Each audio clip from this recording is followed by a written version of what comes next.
All right, so I was chatting with some tool kids earlier tonight. Just kind of chit-chatting about tools and stuff, and then I got to talking about the modern Stanley number 62 low-angle jack plane. And really, we started talking about low-angle jack planes in general.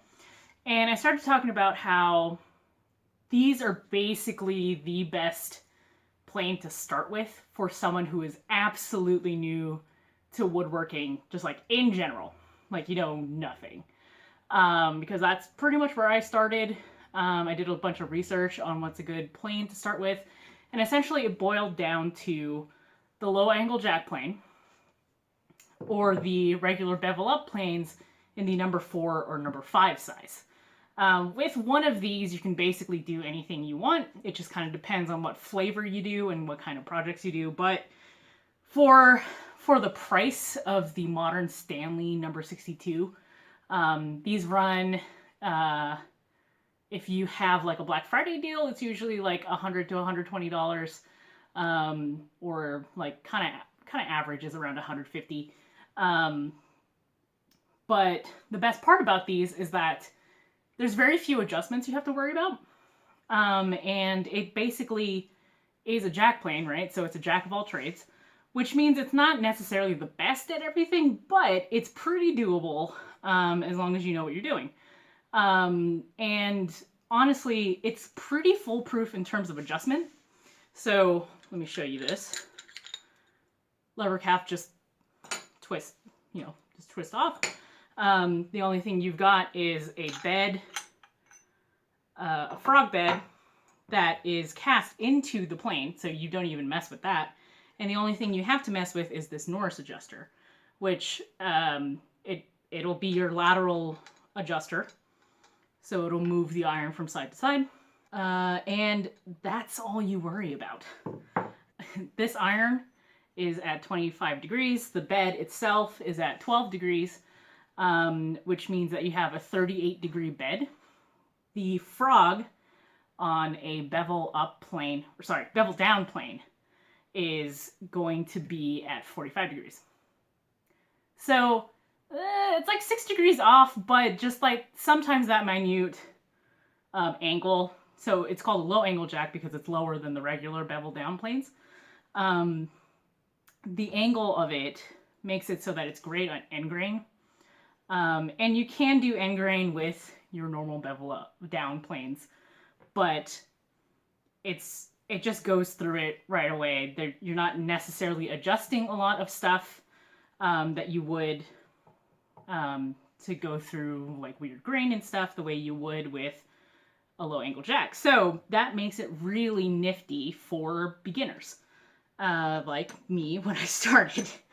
The only way you would change your angle though, if you had really, really figured grain that you were always messing with, on occasion you would need to grind the angle differently. So this is at 25 degrees.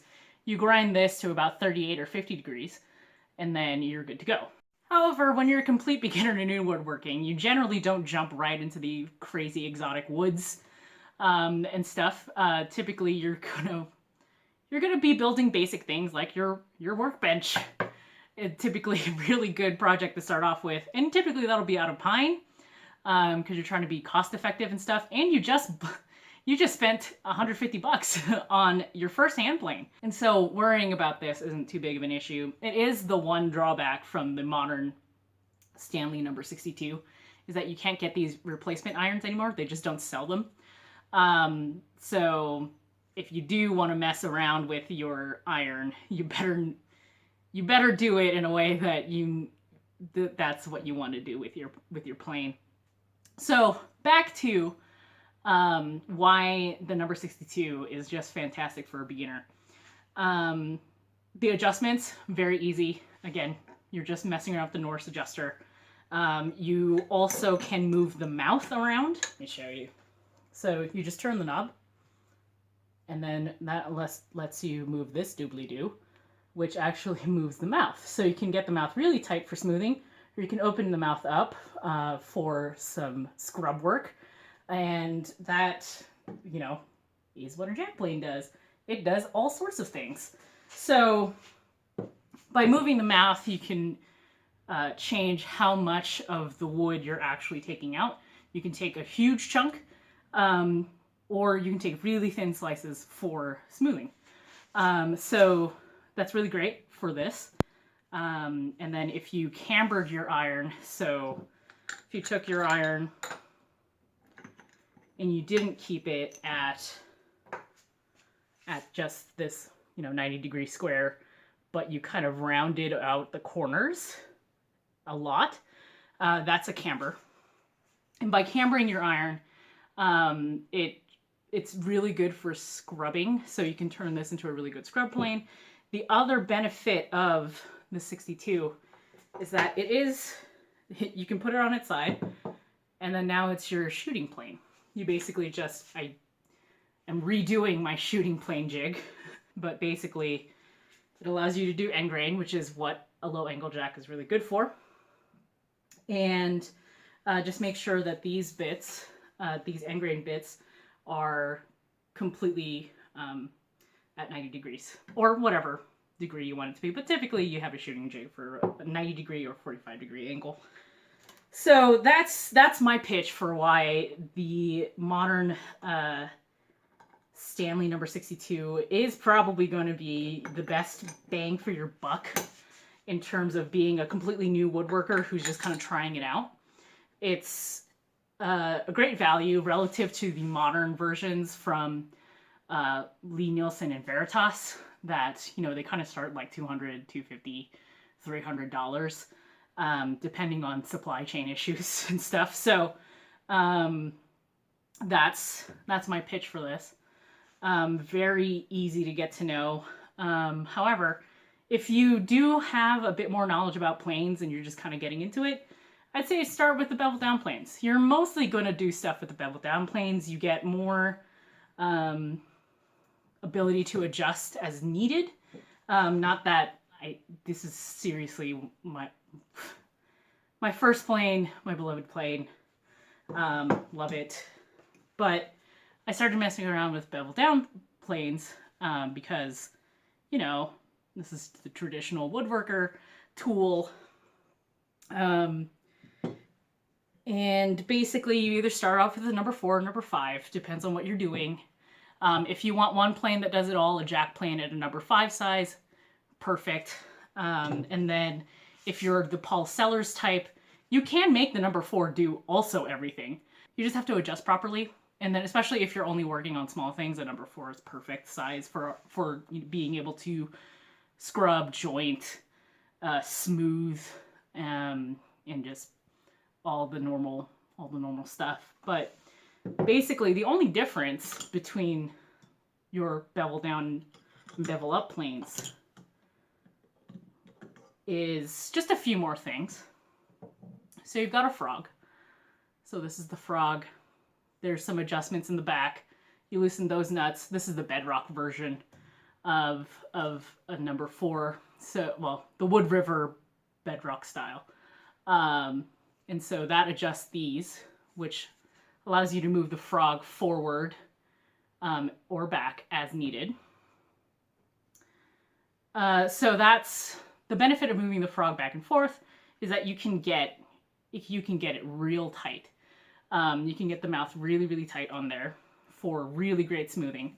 And you also have a chip breaker on top of your iron. The benefit of having a chip breaker is that it breaks the chips.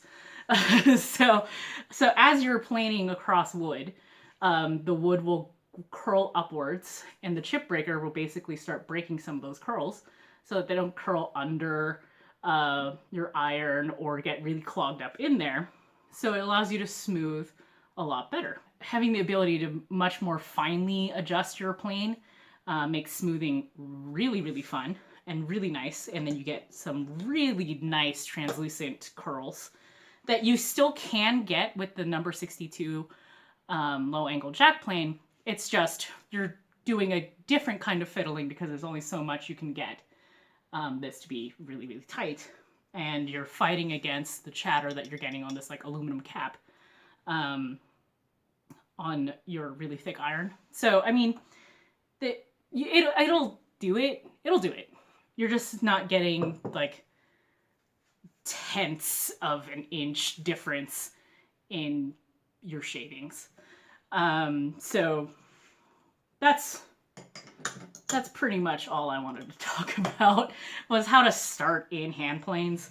Grabbing yourself a number 4, number 5, or a number 62, depending on your level of comfort with adjustments, because it can be really frustrating when you are starting off by yourself and all you have are YouTube videos on how to adjust things, because it's really dependent on feel and tuning, making sure things are really, really close together. But if you're starting off, you don't know what you're doing, math and geometry have never made sense to you, low angle jack plane, really hard to go wrong. And it's easy for you to troubleshoot, because really it's mouth adjustment and then lateral movement of the iron this way and that way, and then just, is my iron actually out? So once you figure this out, figuring out the bevel down planes is a no-brainer. All right, so that's my pitch. Let me know what you think in the comments below. You can follow me on the socials down in the descriptions, and I'll start editing my videos of me working on projects soon. I just kind of wanted to get some stuff filmed because I've been a little lax on my recording schedule because I've been working on other things. So yay life. So yeah, I will see you all around the workbench. Hope you liked this video.